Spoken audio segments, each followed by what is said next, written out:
Hey, guess what? I made a mod for Deltarune. It lets you fight Ramb.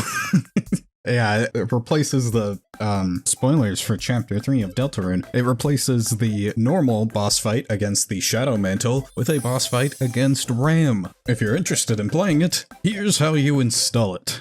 There's a download link in the description that'll give you a bunch of different files. The actual mod itself is the .xdelta file. You'll have to go into your Deltarune folder and there's a data.win file. You don't use that one. You use the one in Chapter 3 specifically, because Deltarune is a bunch of different separate games for each chapter. So the Chapter 3 one is its own game. You're just modifying that file.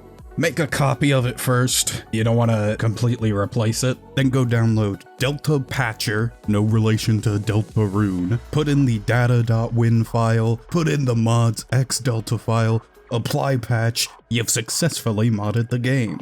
A consequence of the fact that this mod took me so long to make, actually, it patches in the differences between my mod and your version of the game. And because my mod is from so long ago, that does mean you get pre-patch Night Fight, and I'm pretty sure this means you can get Infinite Lancers again, because they won't get removed from your inventory when you leave. That's a selling point for any of you. Their features. There's also ramboss.og, that's the song. You gotta put that one in the main music folder of Deltarune. Lastly, the 3 save files that help you skip to the actual mod content. Quick rundown on saves for people who aren't constantly moving saves around to get footage for YouTube. They're stored in your local app data. The first number is which chapter they're for, and the underscore second number is which slot the save is, starting at 0. You do have an underscore 3, 4, and 5 potentially, and that's because those house the save data that's created when you complete the chapter. There's also an underscore 9, I think that's just temporary saves to reload to if you're retrying the boss fight multiple times, but the only one that's important is underscore 0, that's slot 1, and I assume that your slot 1 save is probably going to be your main save, so again, copy that, make a backup of it. Then you can put in one of the 3 saves for the mod. And while it will display improperly on the save select screen, it will load properly. The default unlabeled save will let you skip straight to the mod stuff. Normally you'd have to play all of the mantle minigame up to the point where you'd fight the mantle, but this save lets you skip all that. And that means, if you're thinking critically, the annoying uncompromised save is just the same save file, but you actually have to go through the entire minigame. Just in case you want to, for like atmosphere or whatever. And then evil save file is on the weird route, because there's some minor changes for the weird route, so you can try those out after you experience the normal version. And that's how you play the mod.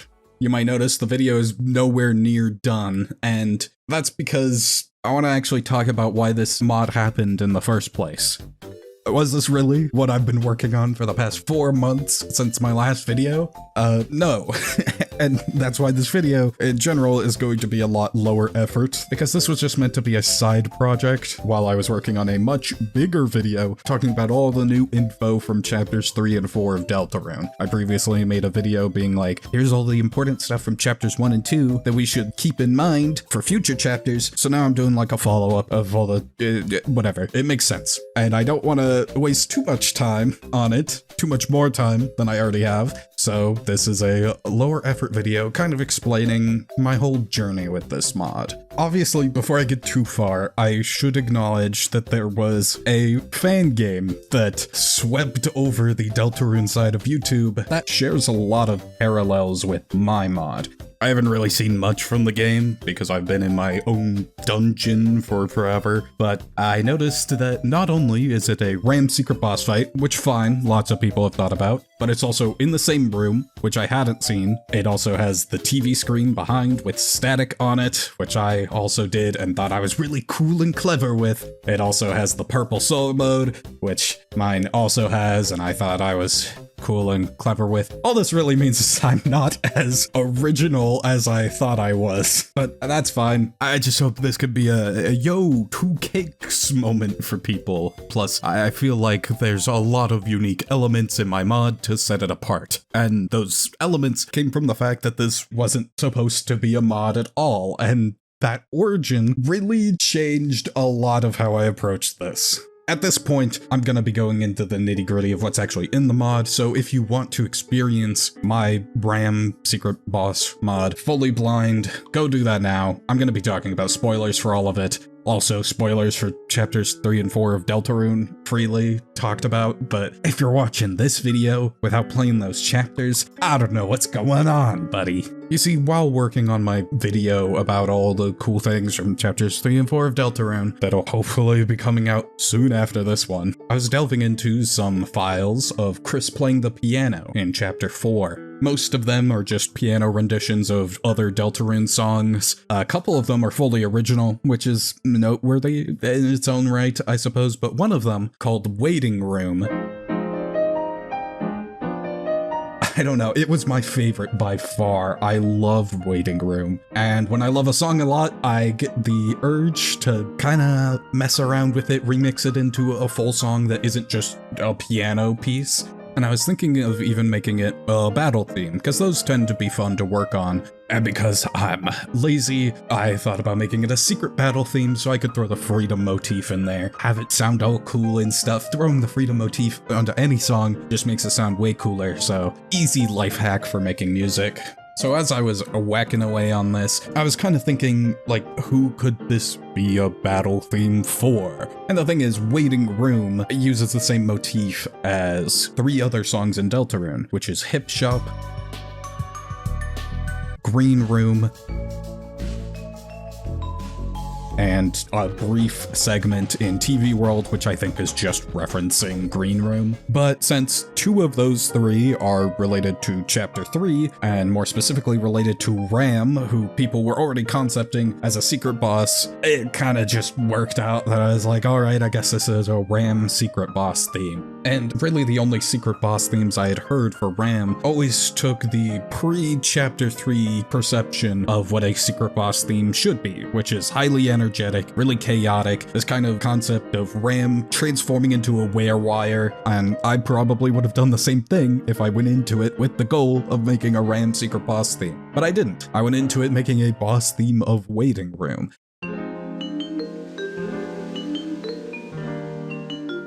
And that ended up turning out very chill, because it's a very chill song, and I liked the way that sounded. And now with the concept of it being for Ramb, I added in a couple more things that are loosely connected to him, like the motif of sword. The theme for all the mantle minigames backstage seemed appropriate enough. And then I threw in Raise Up Your Bats, because I didn't want to think of an original motif. It's way easier to just steal some Toby Fox motifs that are already good. And Raise Up Your Bat is relevant to Chapter 3, so I don't know, maybe it could be relevant to Ramb. Who are we to say? My excuse is it just sounded good, so I stuck with it. Because this was just gonna be a song for me. That was until I finished it, and I liked it a lot. Even now, I still really like listening to it, even though I've been listening to it repeatedly over the past, 4 months. Especially the freedom motif part. I feel like a lot of secret boss themes, at least when I attempt to make them, I'm not gonna put a broad statement on all fan-made secret boss themes, but when I try to make one, there just comes a point where I don't know what to keep doing with it, and I'm just like, I guess I'll do the freedom motif here, so it just kind of gets slapped in. With this one, that was not the case. I was just going along with the flow, and suddenly I was like, this sounds like it could become the freedom motif. So it formed really naturally in the song, and I love that section a lot. Whatever, point is, I was just gonna throw this song on my side channel with a pretty basic music video, but I still wanted to kind of explain the context of why this song would be a Ramb boss theme. And I had come up with this idea of, clearly it's too chill for Ramb to transform, so it has to be Ramb as he is now, just kind of there and fighting you. And why would he do that? And the best thing I could think of is that Ramb clearly thinks he knows everything about Chris, or knows a lot more about Chris than anyone else does, at least. At the same time, there's kind of these implications building up in the egg rooms of chapters 3 and 4 that Chris may have been violent in the past. I go more in depth on that on the big major Deltarune video, so I'm not going to harp on it too much, but ultimately we don't really know if Chris was actually violent in the past, or people just think they were violent in the past, but either way it works great for having Ramb assume the same thing. Assume that Chris was violent and assume that Chris would still want to be violent now. And that's why a boss theme would happen. He's like, oh, these games aren't fun enough for you, love. I've got a solution for you. A real fight with me. And then they fight. It worked well enough as just a framing device for a music video. So I wanted to put that in as kind of just an intro of like a couple lines of dialogue from Ramb explaining why this boss fight would happen. And then the fight starts, and then the music starts playing, and that's how the video would turn out. But it'd also be cool if the battle kept going in the background. Surely that can't be too hard. Now it's a mod. I learned my lesson from the last time I did something like this, which was when I redesigned Minecraft mobs, and I decided I would actually put them in the game in a very smoke and mirrors kind of way, completely non-functional. But when people see something that's made to look entirely functional, and they like the function that it looks like, they want to play it. I don't blame anyone for that. So I knew going into this, if I made a music video for this theme where it showed what seemed to be a functional Ramb boss fight, people would want to play it. And I've never made a mod before, but I've messed with the Undertale mod tool for videos in the past, and I know roughly how to change sprites, and that's about it. So this should be easy. I figured I might as well give it a go in my free time, start coding up a mod, see how far I get. Worst case scenario, I call it quits and just do the basic lead-in with the battle starting, and that'll be it. So, you know, it would have been most logical to start with just that intro cutscene, since that's the only part I needed at bare minimum, but come on, the battle's so much more exciting, why don't you just start with that? So I just stole some code for the water cooler battle, slapped it into the backstage room, and had it start my own Ramb battle instead of the water cooler one. Actually, getting into the battle, it was really simple to like set up a battle with Ramb as the enemy. You just make an enemy object, you go to the code that controls battles, and you're like, alright, for this battle, spawn this object. In fact, actually the battle itself was by far the easiest part of the process. I very quickly put together a kind of rudimentary purple soul mode and one attack. By the time I had gotten that working, I was like, oh neat, I have a kind of battle, and I have a pretty good grasp on how I would go forward with making the rest of the battle. And so I chose to ping pong a bit and start on the intro cutscene because I figured that would be the easy part, so I might as well go back and forth between the fun battle coding and the cutscene. And I'll explain more of how I coded the battle and the purple soul mode later, but I really underestimated how hard the intro would be. So that was actually the only battle code I would do for a long time. A big issue when I was making the intro was that I liked the idea that someone could play through Chapter 3 in its entirety, and it would be completely normal, except instead of fighting the Shadow Mantle, they fight Ramb, and that's the only change. So I really needed it to fit well within the context of the rest of Chapter 3, which meant that the cutscene leading into the battle had to have a good clear explanation of what's going on, and I had to make the battle start in a place that would make sense. Which in my mind, I figured it makes sense to start right after you're entering the shelter in the minigame, because that's when you go to the Shadow Mantle boss fight. You go inside the shelter and then you walk around a bit, and then the mantle starts talking to you and it's like, haha, I'm going to attack you now, and then you do that fight. So just hijacking it right there, that made sense to me. And I was actually on a roll at the start, making a lot of progress until I hit a critical design consideration. How do you put a battle in this room? Because here's the thing, you don't really think about it, but every room where a battle takes place that doesn't have the standard battle background, all of the action is on the top portion of the screen. And now you might look at this room and think, well, there's a huge black bar on the bottom. Wouldn't that be perfect for fitting the battle UI in there? And, no, it's too tall and would cover the only space that Chris and Ramb could stand on, because everything else is a wall. At first, I tried just moving the battle UI down. I had to like dig deep into how battles are constructed and how the battle UI is drawn, and then just shift it downwards. Because, you know, there's just flavor text on the actual bottom portion. You don't need that. I can put that somewhere else.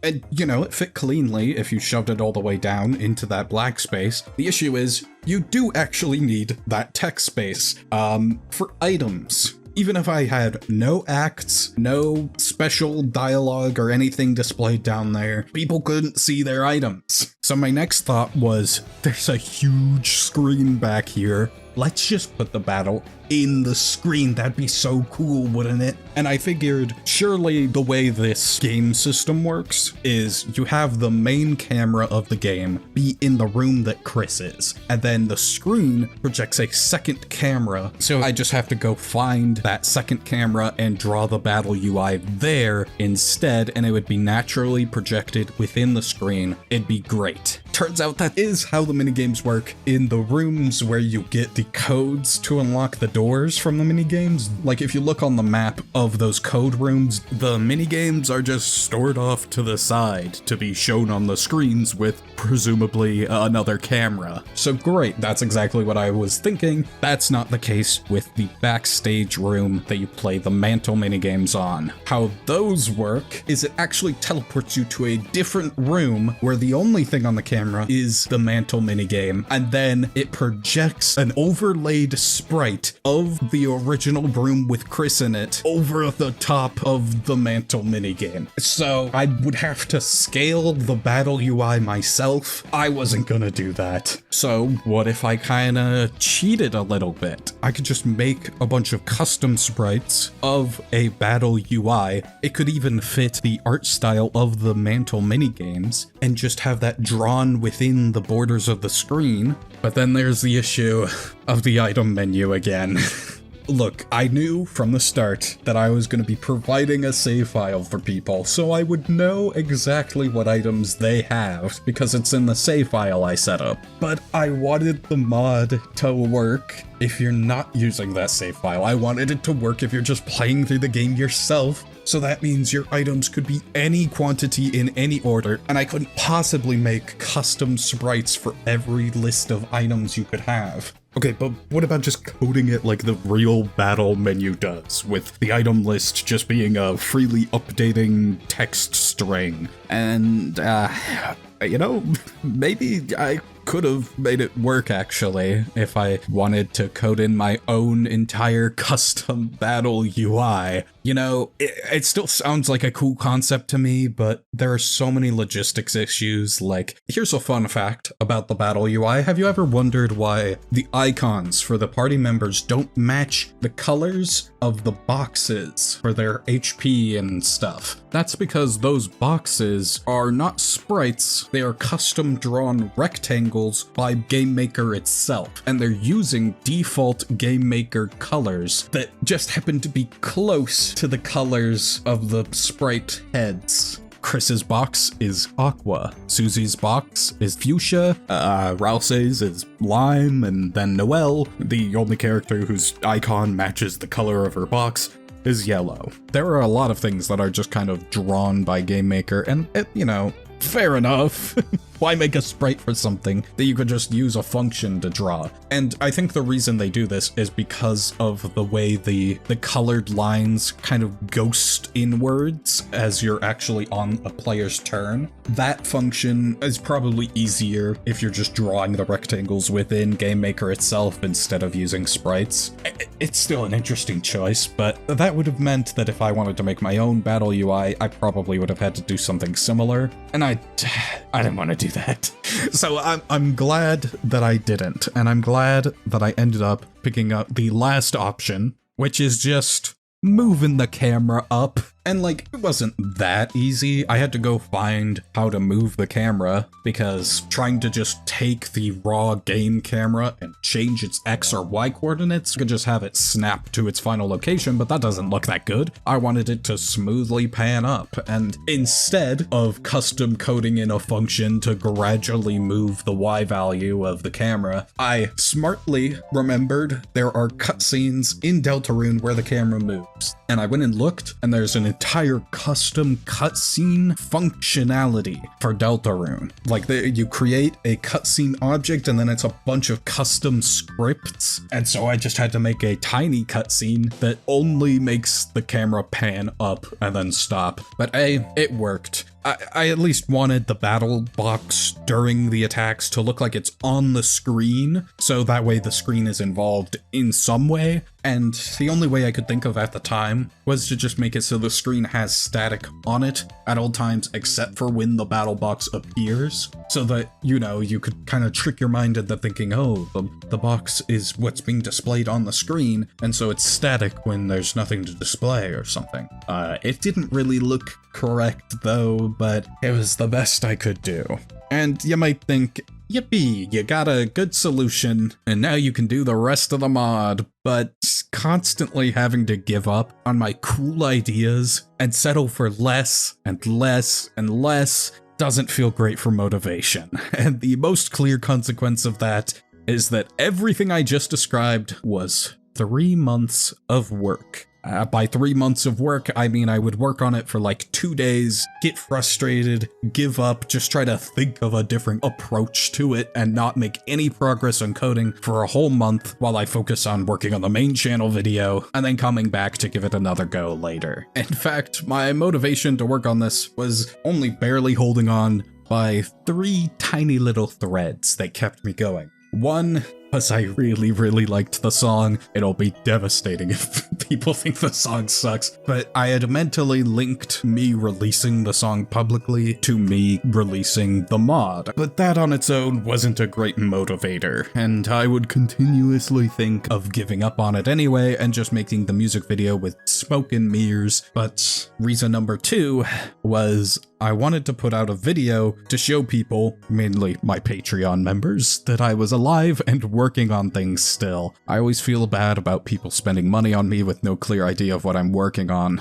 And you might say, well, just do a written post on Patreon to update people. And yeah, duh, that'd be perfect. You gotta tell that to my brain, who hates the idea of making any kind of posts or comments online and is only able to do it if I trick myself by linking it to a video. I've got one thing I've managed to build up the courage to do consistently as a way to interact online, and that's videos. We aren't getting any further than that. So I needed to at least finish the intro cutscene for the music video. But I also didn't fully want to give up on making this functional because of reason number 3. I had already made the purple soul mode and wanted to show off that work that I've done, which is ridiculous because the purple soul mode is so not impressive. The way the purple soul works in Undertale is snapping between different grid lines, but I didn't want to like guess and check exactly where these grid lines should be evenly spaced. So I was just like, you spawn in a consistent location. What if I just made it so that when you're in the purple soul mode, pressing up instead of continuously moving you upwards just moves you a set number of units up, and then pressing down does the same thing but downwards. And the only way to restrict it is make it so that if you're too far up, pressing up doesn't do anything anymore. So the code entirely relied on you spawning on one of the rails already. If you were off the rail, the whole system fails. It's literally just, it adds 40 or subtracts 40 from your Y value when you press up or down.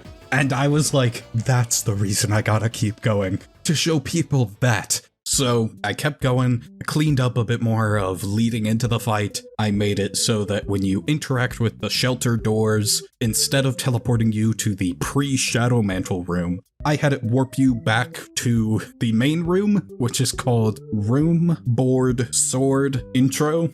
A great name that actually does make sense to me because I understand all of the components. Every room starts with the name room. Board is just how they internally refer to all of the minigame stuff. They're all just called board. Sword is because this is the sword root version, so it's sword, and it's intro because it's the introduction to those rooms. This is the console room that you play the games from. So yeah, room, board, sword, intro. It makes sense. It's a great name. But as it turns out, that'd be my only progress for quite a while.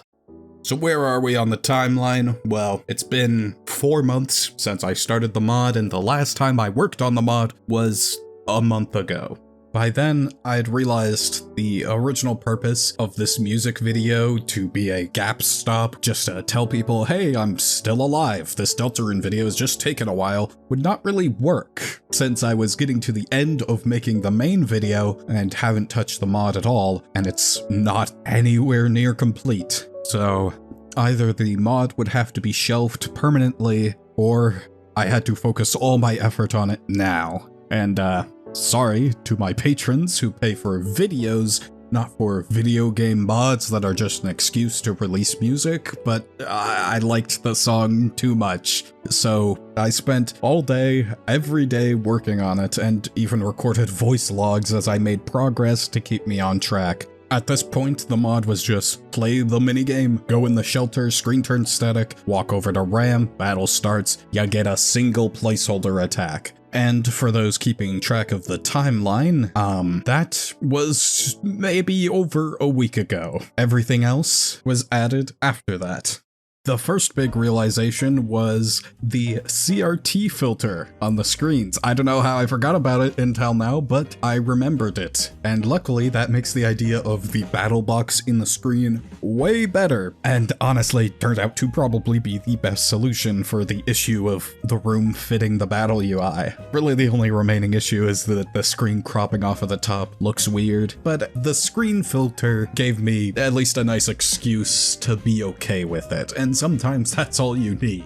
You don't need it to be a genuinely good reason to go forward with it. You just sometimes need a reason to stop doubting it. And here's a fun, quirky fact about the CRT filter. It actually copies a portion of the screen to display again behind the filter. I don't know why it needs to do that to apply the filter, but I'm just gonna assume that the filter is maybe just a screen-wide filter, and they were like, well, we don't want it for the whole screen, we want it for just this section of the screen. So then they just had to do this workaround. And the issue is that the portion of the screen it's copying from would not move with it when the camera was panning upwards for the start of the battle. So when I added in the CRT filter, guess what? It was copying parts outside of the screen. So I had to go into the code and try to figure out a way to make the portion of the screen that it's taking move with the camera panning. And that's a problem because invisible objects, like the ones that control everything in the room, don't seem to move with the camera pan. Chris and Ramb move into position independently of the camera, and you can't take the direct coordinates of sprites, such as the room itself. That's just a large sprite. However, I could get around this sprite limitation because my cutscene object made a copy of the room sprite with a name that I could reference. So I just referenced the coordinates of the named sprite within my cutscene object. Horrendous mess of code, but it works well enough. The only thing that looks a little weird is that the static effect doesn't move with the camera. Once you notice that, it's a little obvious, but I didn't want to fix it. Which, you know, considering how many things I did fix, I probably should have gone and fixed that too. It's one of like the only things that looks off about the whole mod. Too late. Another thing that caused big issue was the lighting. That room has very unique lighting that obviously was not really intended for a lot of the scenarios I was putting it in. Thankfully, it wasn't as complicated as I thought though. All of that is just custom coded in based on the current sprite of Chris. So I could literally just apply those to Chris's battle sprite and it would track with them.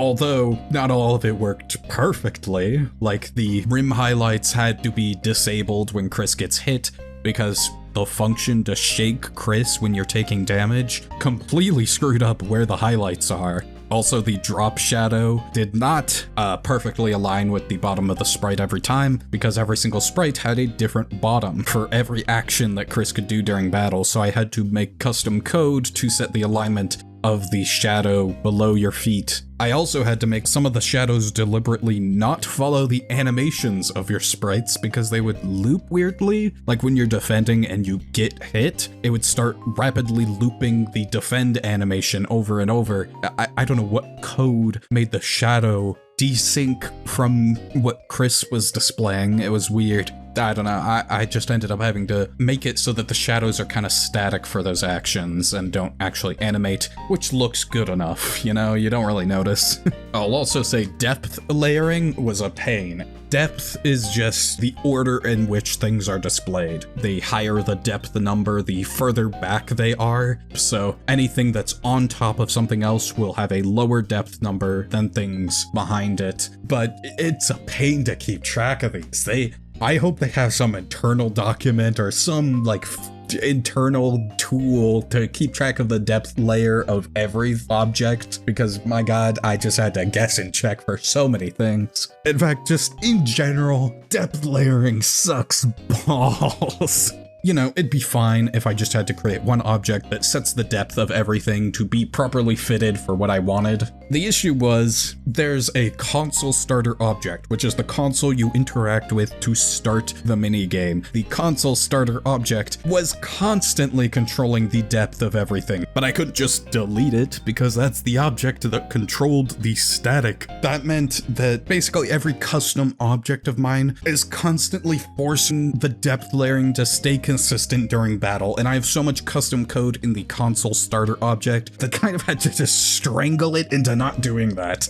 Fun fact, actually, about the console starter's depth control. When you interact with the console, for some reason, it moves the layering of everything forward, so much so that it actually covers any objects, including your menu. I don't know why the menu isn't the most forward object in the whole game, but visually nothing changes for you on the gameplay side, because it's not like you can open your menu while you're interacting with the console. So it's all fine, it works fine, but for some reason it changes everything anyway. So what about the actual cutscene itself now? Well, I could just keep looking through a bunch of other cutscenes in Deltarune and stealing what they do, because there's really no way for me to easily know all the cutscene related scripts, but thankfully I didn't really do any of that because I found a cutscene thing where you can control the variables of things, and I'm much more familiar with that, so I would just set the variables of different objects to move them around and animate them. Like, instead of using the walking function, well actually this one was valid. Instead of using the built-in cutscene walking function to walk Ramb onto screen, I just moved his X value procedurally over time, and then separately set his sprite to be the walking animation, and that was necessary because the way cutscenes work in Deltarune is they create actors.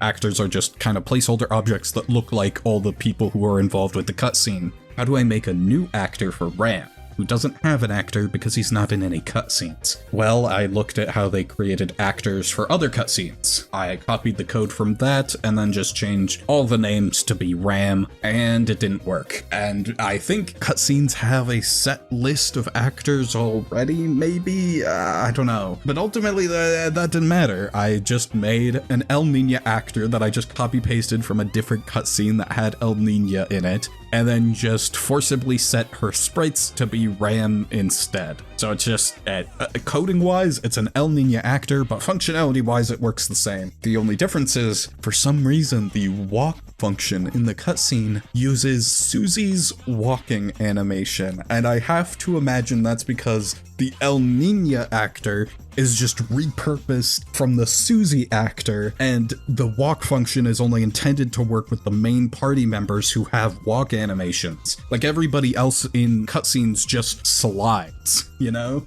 Even at the end, when going into battle, it discovered that if you just take the Ramb actor and have that be the thing that slides into position in the battle, it will use the Susie walk cycle again, because I don't know, I guess it uses the same code. So I had to delete the Ramb actor at the end of the cutscene, spawn in a placeholder monster parent object that looked like Ramb, and then have that move to where the battle starts, to then be deleted and replaced by the Ramb enemy object for the actual battle. At the same time, Chris's actor, I didn't want to bother with it or something. I don't know why. I just didn't use it. I immediately set the Chris actor to invisible as soon as I created the cutscene. I don't even know if I needed to make it in the first place at that point, but I just took the main character object that was already playable Chris and manually set the sprites throughout the duration of the cutscene, including the fact that walking backwards, that's not a walking animation. That's me manually setting the frame of the sprite animation for walking at specific time intervals as I'm moving the Chris object back by just changing their X variable. So it's a whole mess of a cutscene, but it works, and that's all that matters. And honestly, at that point, I wouldn't have to finish making a fully functional mod. I could just stop there. I had a intro cutscene, and then it would begin a boss battle, and that's all I needed for the music video. That was my original cutoff. But we all know how that turned out, huh? Things clean up a lot more from here, so this is a lot more about the actual design of things and implementation of things. A lot less struggling at this point. Like, let's finally talk about these attacks. The idea of each attack was that I don't really know what Ramb would attack you with, but since the battle's taking place inside the screen anyway, I might as well use all the enemies from the minigames to be the attacks that Ramb uses. And ultimately, this streamlined things a lot because I could just copy a lot of the code, and actually is one of the only examples of somewhat efficient coding. I'm sure if anybody who actually codes took a look at all of it, they'd see it's a mess, you know? Everybody's always talking about how Toby Fox's coding sucks. Well, it works, and I have a lot more respect for code that works at all, whether it's pretty or not. But I had coded each of these enemies to basically just have it so that if you set the variable fire to true, they would go through a predisposed sequence of events to fire out a bullet or do whatever action they need to do, which made it really easy to sequence attacks, though the most efficient part was just doing what most other bosses do for attacks. The way attacks actually work in Deltarune is there's this main controller called the bullet controller that controls the way the attacks actually sequence out over time. And at first I was taking the lazy route of just doing all my attacks in the bullet controller itself, like basic enemies do. And I learned why you shouldn't, because navigating a single object that controls every attack in the entire game, that scroll bar was so tiny. So eventually I did what the big bosses do, which is just have their attack code spawn a separate object that handles all the attacks for them. Which was actually pretty great, because instead of copy-pasting the same code to spawn the same objects in the same places over and over, I could just make local functions to do it. So there you go, some slightly sensible coding, even if it did take a full day to port everything over. You know, sometimes you just gotta do that, for the sake of you in the future going forward. The specific enemies were pretty straightforward, like flowers were really simple. They just, when you fire them, they shoot a bullet out in the direction they were facing. Initially had it so that the bullets they were firing were just a generic regular bullet object, literally called regular bullet, and then I would change the sprite to be the board minigame sprite. But the flower bullets from the minigames have some special rendering on them that wouldn't work without custom code, and I didn't want to apply custom code to the regular bullet object, mainly because it would break everything. You'd think it was the fact that it cycles through different colors, but it's actually the fact that it has an outline. The outline would not work without it being in a draw function. The regular bullet object does not have a draw function normally, and if I gave it one, it'd crash the game, because for objects like the managers, like the Knight's Sword Hallway Manager, that is a regular bullet object, and it's a bullet object because all bullets are deleted when the turn ends, so it just makes it really easy to clean up if you just make it a bullet object. However, it has no sprite, so if I had a draw function in the bullet object, it would crash the game because it's trying to draw a sprite that doesn't have a sprite. So I would have had to make a custom object to be the bullet for the flowers, and I was like, how can I make this more efficient, not make as many objects? I know, I'll just make it spawn more flowers that are moving, set their sprite to be the bullet sprite, and then if the flower has the sprite of a bullet, it'll skip all the normal flower code and just do the special draw function for the outline. So the flowers are technically shooting more of the flowers, a very cursed method of coding, but you know.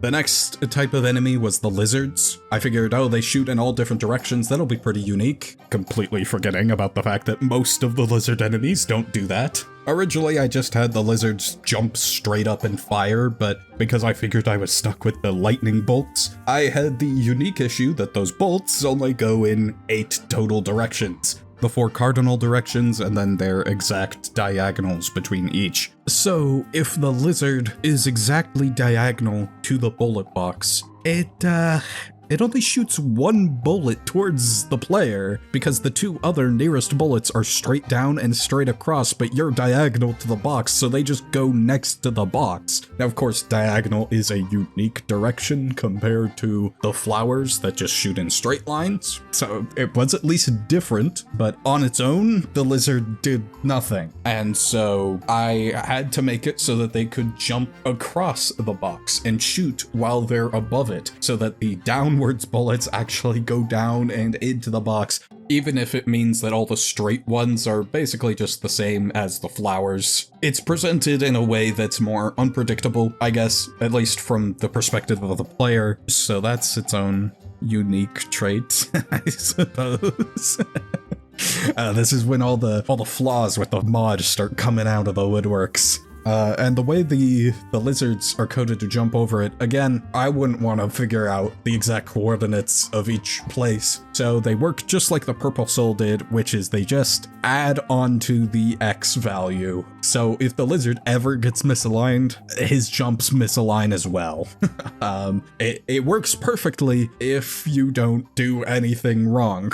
So the fish were the third one, even easier than the flowers. You just spawn them in and they go. So ultimately they kind of just worked like the flowers again, because they could only spawn where the flowers also spawn, which is along where the grid lines are. So they would just go straight, just like the bullets from the flowers go straight. And you might think, oh, but they're different speeds. But no, I made it so you could change the speed of the flowers bullets and the speed of the fish. So they could, in theory, go the same speed. But I don't know, the fish kind of just feel different, so I'm still glad I put them in there. I also tended to just use them differently, which is another good technique. Even if your attacks function the same way, using them differently can still make them feel distinct enough. Like, I definitely did rely on the fact that the fish were the speedy ones and the flowers were the slow, kind of puzzly ones. So more of the fish attacks are more reactionary, and the flower attacks are more like, you see what's coming, figure out how to avoid it. I hope that makes them feel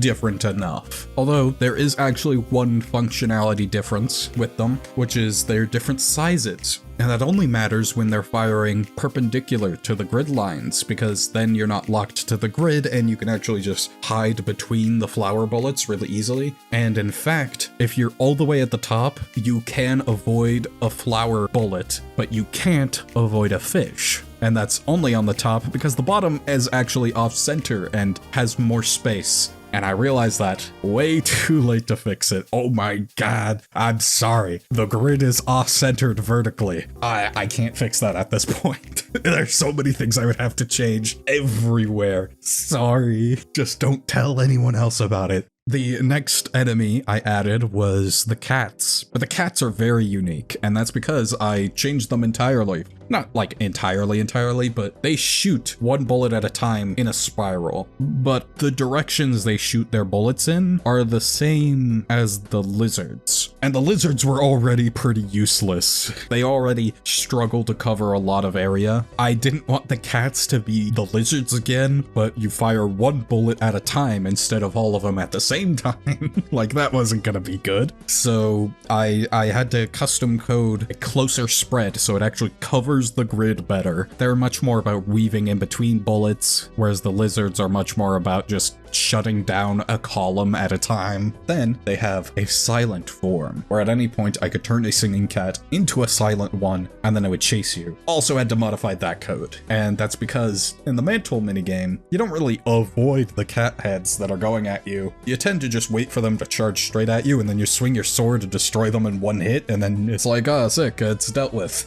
But in the form of a bullet, they gotta be a little more forgiving. But at the same time, they also have to account for the fact that sometimes you're moving slowly, but then other times you're snapping across grid lines in like a frame or two. Ultimately, I just did a bunch of guessing and checking with tweaking a bunch of variables. I don't even really understand how the code works.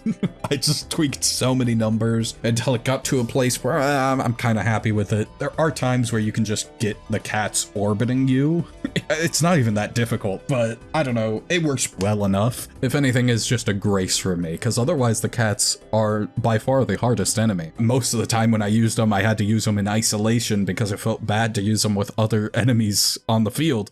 Though, at the same time of working on the attack design, I was also refining the purple soul mode. You see, originally I was just gonna leave it as it was, where when you press up or down, you just snap up or down in a single frame. I knew that didn't feel great. I knew I should probably fix it, and I knew how I could fix it, but I was worried about so many different extra things where it's like, if there's a travel time between rails, the player can't input another direction during that. But then, let's say you input something one frame before you've made it to the other rail, and so the input just doesn't happen. That wouldn't feel that great. So I would want to input a system that a lot of games have, storing inputs you've made when you can't act on those inputs, and using them at the closest moment when you can. But then the issue is, you don't want it so that if you input it too early, it then stores it for way later. You know, like you need a certain amount of time to have passed before the stored inputs become valid, and it would become a much more complicated system, so I was like, I'm just gonna not do it. But eventually I caved, and you know, all of that worrying was for naught, because the travel time between rails is 2 frames, which means it's actually literally impossible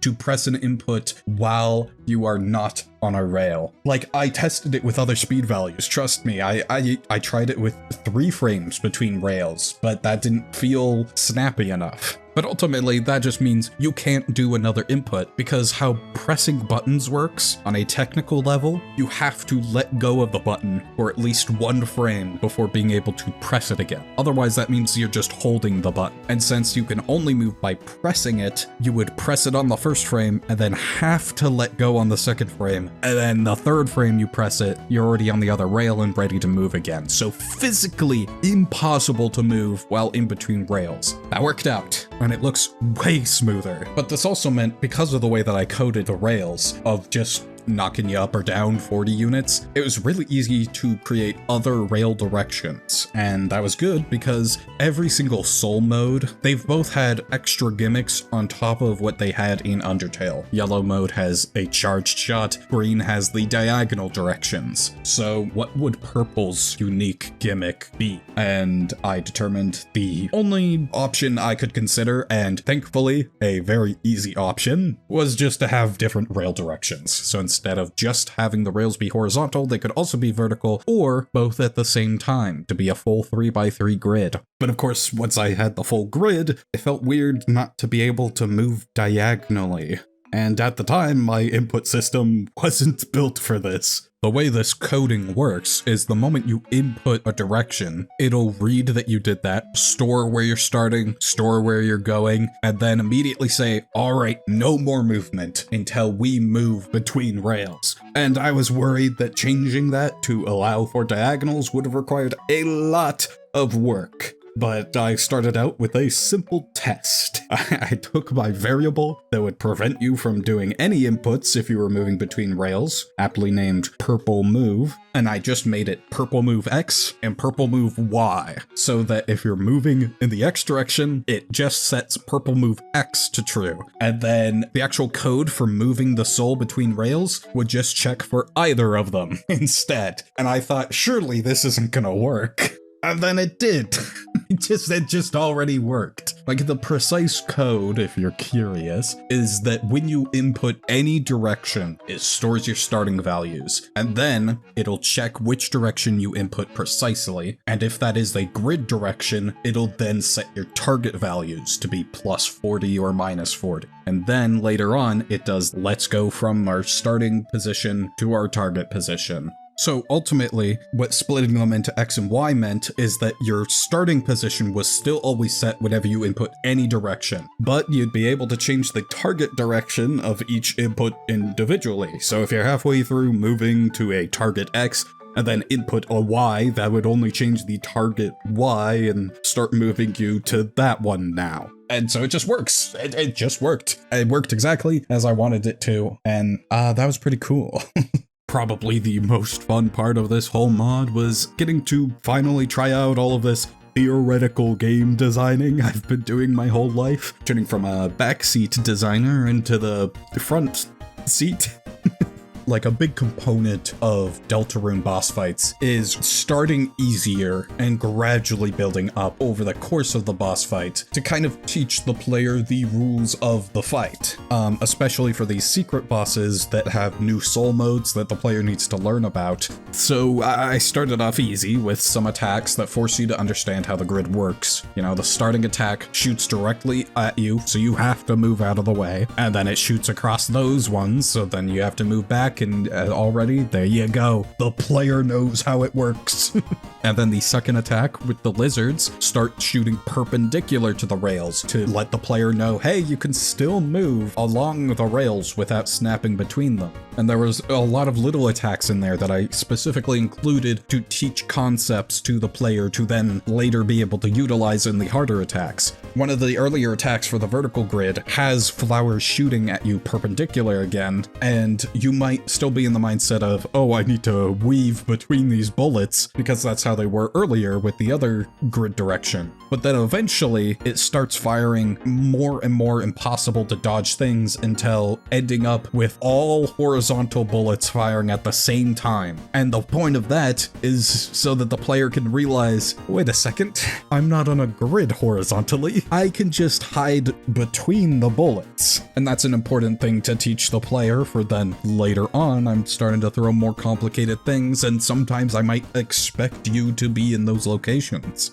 And when I implemented diagonal movement, I started to think about moves to teach you that. So I started using the cats that already have very tight-knit bullets that you kind of have to move between to kind of gently nudge the player into realizing that doing diagonal directions through those make them a lot safer. And then eventually I drop a flower pattern that's even more strict. It's still possible without going diagonal, but ultimately diagonal is the way safer option. So that one's kind of a thing where I don't ever necessarily require you to do diagonal movements, but I'm constantly giving the player scenarios where hopefully they'll learn to do diagonal movements, and then that makes everything easier. And the reason I don't make diagonal required is because there isn't any bullet pattern I could do that would only be possible with diagonal movements in a visually clear way. It's either going to look like it's possible to do it straight left and right, or it's going to look impossible to dodge at all, and you're going to be like, well, what do I do there? So if I'm being honest, I don't have a lot of confidence in that kind of like game design things. I've never made a game before, so a lot of that is just from the theory crafting of it. So I'm not feeling super confident that people will get it for sure, but I'm hoping they do. That would be cool. Ultimately though, it was just kind of fun to finally go from the guy who just loves thinking about game design to the guy doing game design, kind of, in a way. Though the part I definitely struggled the most with was making the story of the fight, because, you know, a lot of Deltarune and Undertale battles are a story in themselves, and when setting out to make this mod, it wasn't something I ever considered. The context leading into the battle was very on its own, and I didn't think that I could fill a whole battle with dialogue related to that.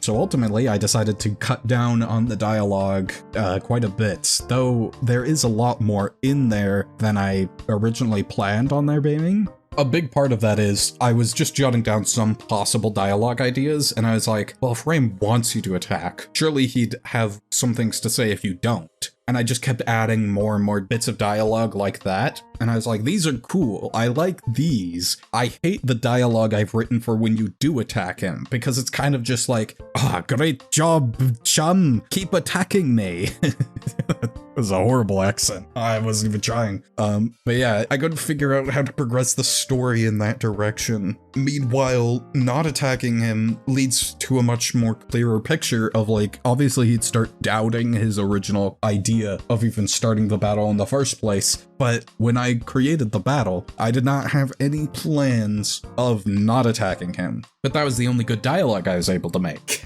I was getting close to giving up on it entirely. Yeah, I'm that fickle.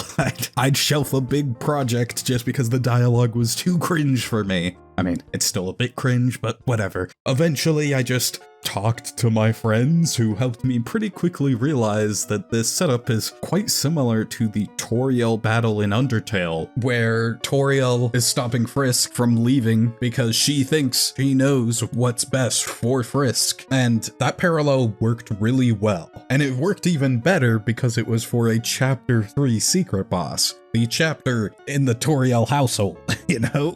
Probably the best part is that it now meant I could view this Ramb fight as a parallel of Toriel. Because see, a lot of the secret boss fights seem to have parallels to Undertale boss fights. And the issue was, my Ramb fight was shaping up to be pretty Sans parallel-y, and I didn't really like that at this point because Gerson had such clear parallels to Sans, and Jevil arguably had some too. So I didn't want another secret boss fight that kind of related to Sans. So this saving grace of, hey, it's a Toriel parallel was great. And I didn't even need to necessarily make that obvious to the player. I mean, I did end up putting in a lot of dialogue quoted from the Toriel fight, the check dialogue, all the talk-related dialogue. The fact that you have a talk action at all is because of the Toriel fight. A lot of the ending dialogue references Toriel's dialogue. So it was an easy cheat code for writing dialogue, but I didn't even necessarily need that. It worked more as an excuse for myself. Just the fact that I could mentally recontextualize everything I was working on made me like it all a lot more and made me able to continue forward with what I was doing instead of doubting everything. And ultimately, I progressed that dialogue from not attacking him into a full route, but I also had to make sure that a player doesn't accidentally trigger this passive route to the fight, because the intended route is attacking him repeatedly. The not attacking him thing is deliberately made to be an alternate route where everything takes longer, it gets more difficult. As your first experience to the fight, I don't think it would be as good. And so I had to really try my best to make it so that people don't accidentally find it. I'm sure somebody will. I hope not. That's why it takes many turns of not attacking him for anything to happen. The attacks don't change if you don't attack him. He doesn't say anything new for a long time if you don't attack him. Originally, I had it so that the talk act would change dialogue every time you used it up to 4 times. But I realized that if somebody is holding off on attacking on the first turn, checks Ramb to see the check dialogue, talks to Ramb to see the talk dialogue, talks again to see if it changes, it changed, does it again, it changed, does it again. At that point, they've already seen the bonus dialogue for not attacking him, and they're probably gonna think there might be something here. So I didn't want that. And so I also made it so that talking, you have to do several times before the talk dialogue changes. I had to sacrifice the logistics of the talk act to seem like it's just repetitive single dialogue that doesn't do anything, even though it'd obviously be way more interesting if using it repeatedly had different dialogue up to 4 times. I had to make sure that the player would think, all right, fine, I'll attack him. And then once you attack, you get immediate rewards. The turn has immediately changed, there's dialogue, etc. Like, yeah, I really wanted it so that people wouldn't stumble into this. Again, always a possibility that they do. There's no way I can avoid that, but I think I minimized the risk enough.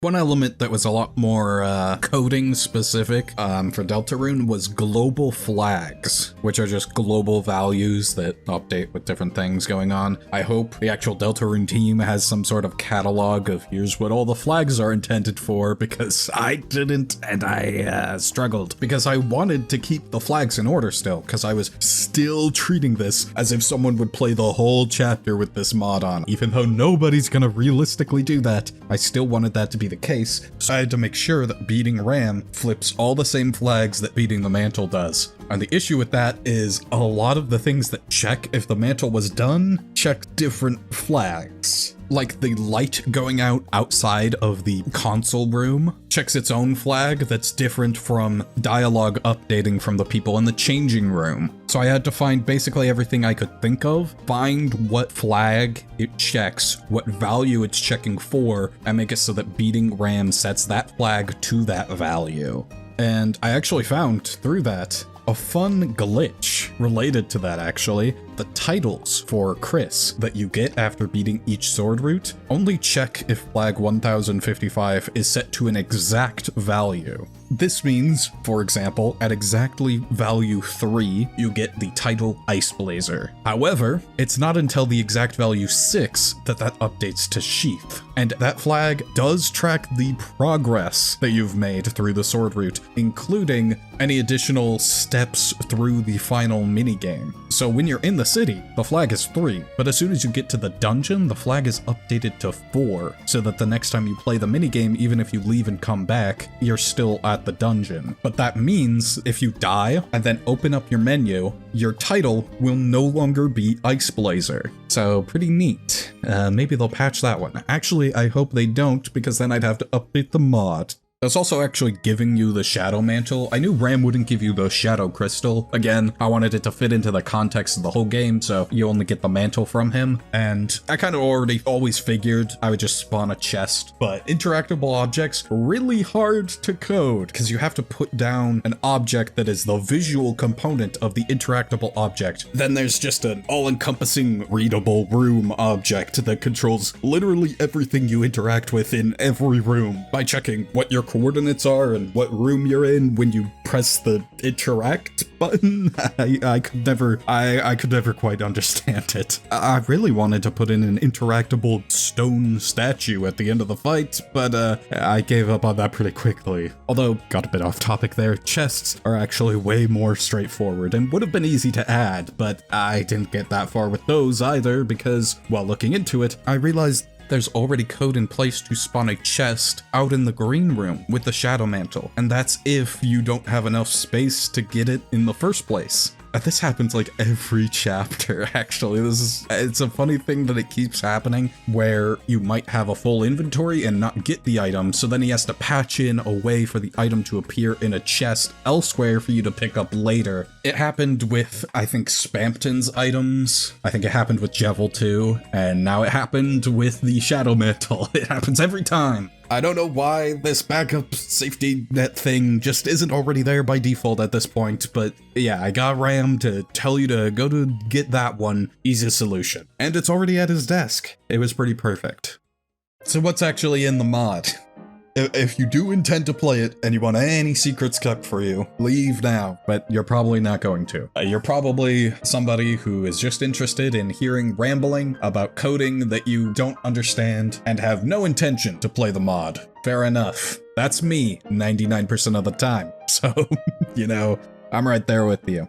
So here's an in-depth summary of the whole mod from start to finish, so you can hopefully feel the, oh, wow, this mod's so cool feeling that people are intended to while playing it. I'll try to get through it quickly, but, you know, probably won't. You start out just playing the normal backstage minigame up to the point where you would normally enter the digital shelter, but instead of fighting a capely shadow, the game glitches out. Chris gives up immediately and is ready to leave, but Ramb shows up and does the setup cutscene that was the whole reason I was making this mod. His whole, "Oi, these games, I should have picked such a gendered term. Anyway, these games just don't beat the real thing, do they? Let's fight, and then you fight. Don't question my Ramb voice. The battle itself uses the malfunctioning screen behind you, not just as a cool set piece, but also as the container of the battle itself, because Ramb isn't gonna be fighting you himself. He instead uses the enemies from the backstage minigames. All of the enemies are used except the goat enemy. We can make an excuse that that's because Ramb likes the Dreamer family and wouldn't attack Chris with a representation of them, but it's just because I couldn't think of a unique way to use them as bullets. If you used one of my pre-made save files, you also get a collection of pretty useful healing items, a few revive items that are entirely useless, and a single rotten tea, because I thought that was funny. The good items you do have should be more than enough, though. In battle, checking Ramb says, "Knows best for you," a direct quote from Toriel's check dialogue in Undertale. If you talk to him, it will slowly cycle between dialogue saying, "You didn't want to think of any conversation topics," a more negative version of the Toriel talk dialogue, "You couldn't think of any conversation topics." Then it'll go to, "But there was nothing to say," which doesn't reference Toriel, but it just sounded appropriate. Then, "You thought about telling Ramb that you missed him, but that would be a lie." An alteration of the unique talk dialogue you get if you kill Toriel and then go back and fight her again and talk to her. And finally, "Not worth talking to," a direct quote of the talk dialogue on the genocide route. But that's not all, there's also the battle flavor text at the start of each turn. Out of the random ones that can happen, there's the standard "the air crackles with freedom" line that all secret bosses have, although this time it's the screen crackles because it's probably crackling with all that static. Then there's one of my cringier lines, "Ramb looks into the flames, flickering red," which is in reference to how Chris's red eyes are described as burning flames with a lot of the Mantle's stuff, even though Mantle's boss theme is named Burning Eyes to reference it. And since I was effectively replacing all of that by just overwriting the Mantle boss fight with this Ramb one, I figured I should add in a new reference to the Burning Eyes to make up for it. Then the rest of the random lines are just references to other Ramb secret boss battle themes I knew about. Plug and Pray, Haywire, and Hardwired. They each used to be integrated into proper sentences, but I felt like they read a little too stilted to effectively fit puns into these battle text dialogues, so now they're just vague statements that might maintain the atmosphere of the fight better. What doesn't maintain the atmosphere is the two other flavor texts you get at the start of each phase of the fight. So the way the fight actually progresses is just as you damage Ramb more, he switches between three major phases, signified by the grid directions. The first phase is just the horizontal grid, phase 2 is when it introduces the vertical grid, and then phase 3 is when it introduces both at the same time. And each time you enter a new phase, you get unique flavor text that, well, they're all just jokes. When you unlock the vertical grid, it says, "It feels like your controller has been flipped by 90 degrees, but who really knows for sure?" And when you get both directions, it says, "Finally, grid-based, as all video games should be." Are these as serious as the circumstance requires? Of course not, but I hate writing serious stuff for too long, so you gotta let me have these ones. They aren't even good jokes, but that makes me like them more, to be honest. Once you get Ramb down to 25% health, he gets tired and declares he'll use his ultimate final attack before he's too tired to fight anymore. This final attack adds the Mantle itself as some fun spice, dashing around to hit you. I was originally going to have the Mantle appear in normal attacks just halfway through the fight and just say it's dialogue from the base game during each turn at like the awkward empty space on the top of the screen, but I think I forgot that was the plan for long enough that I was committed to this new way instead. After the final attack, Ramb collapses and admits that he was probably wrong in assuming what Chris wanted. He quotes Undertale Toriel some more, referencing, "Tragic, is it not? I cannot even save a single child. And my expectations, my loneliness, my fear. For you, my child, I will put them aside." Obviously, he says them in a more British manner than Toriel does, but yeah, he tells Chris that he can't give them real freedom, the Shadow Crystal, but he can give them something close, the Shadow Mantle, back in the green room. Then he turns to stone, and that's the end of that. Of course, that isn't the only way you can do the fight. If you constantly refuse to fight him, he'll gradually get more pushy about knowing that you secretly want to beat him up. But the fight does start to actually progress after a while. I got a little more spicy with the dialogue here, insinuating that Chris has some trauma related to staying back and not fighting. The implication would be that Dess's disappearance would somehow be linked to Chris's inaction at some point. Obviously, I wanted this mod to not make any bold claims about things we don't know that might end up being false in the future, but like, I wanted to give people something. We all know this is a mod, no matter how canon compliant I am with it. Anyway, Ramb starts to doubt himself. He even stops attacking entirely, but then he doubles down and enters a secret fourth phase where he cycles through all of his previous attacks, but now with the Shadow Mantle added to them to make them harder. And look, this is pretty out of character, I'll admit that. Like I said, I really struggled with the dialogue of the battle because ultimately for a battle to take place, someone has to want to fight, and it certainly isn't gonna be Chris. The issue is, this is just normal Ramb. Like, he isn't possessed or transformed or anything, and we know how normal Ramb would act in this situation. He'd do what he did in the original game because that's literally what he did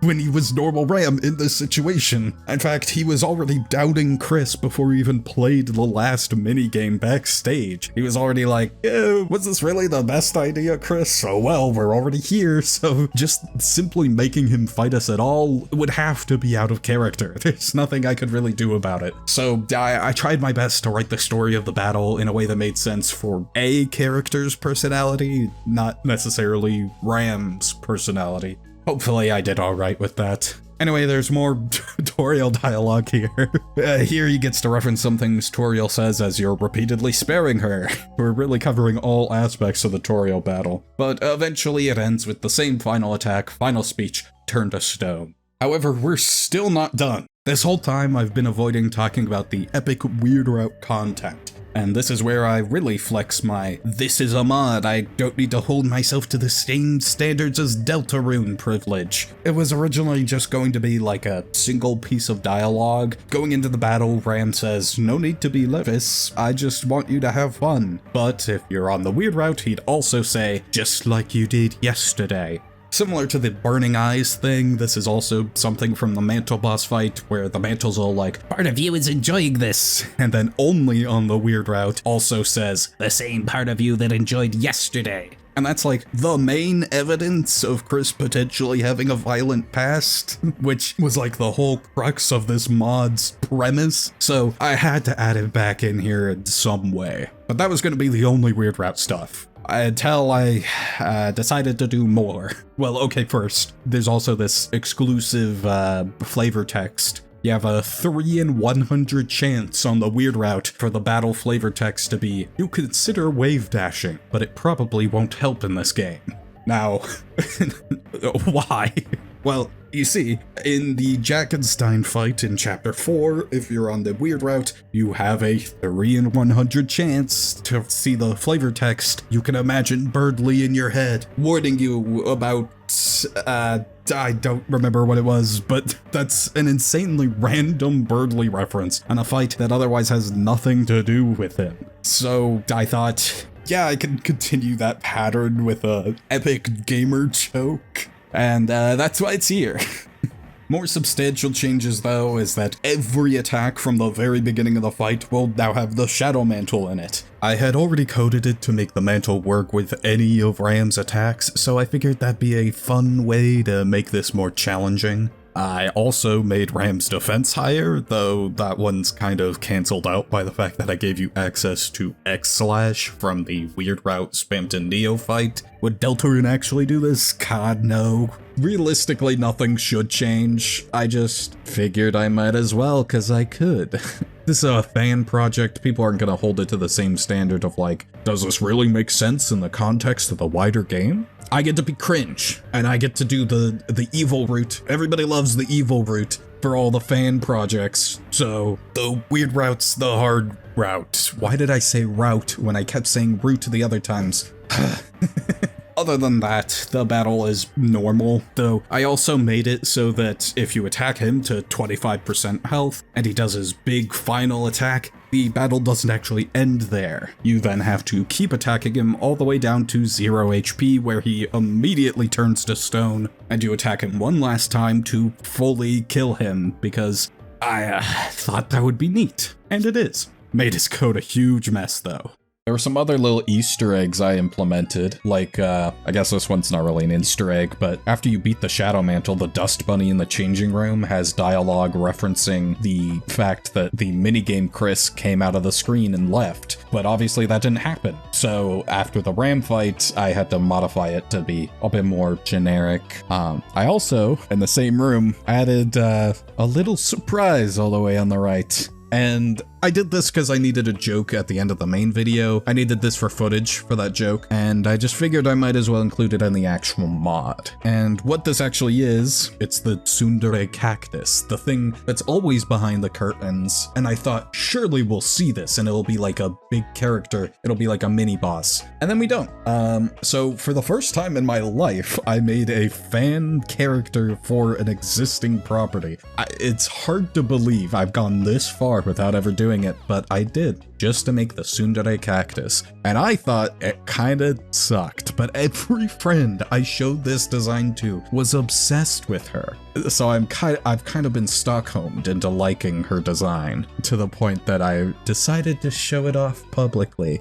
Won't that be great? In fact, as a special reward for watching this far into this kinda cringe, low-effort video, here's some more concept art of her, including the original sprite I made. That was way too big, I realized, when putting it next to Chris, so I had to make a smaller version to fit behind the changing room curtains. Another Easter egg is that for the save files that skip you to the end of the minigame, you can still go back and trigger Tenna's dialogue from the wrong side, so I decided to add some special bonus, basically making fun of you for wasting your time. Though it was secretly a waste of my time because I did not realize how much text there would be to replace. I also was originally going to do a joke about the unpatched night fight as a big selling point, because everybody made a big deal about the night fight being patched to be easier. It's not easier, it's just fair now.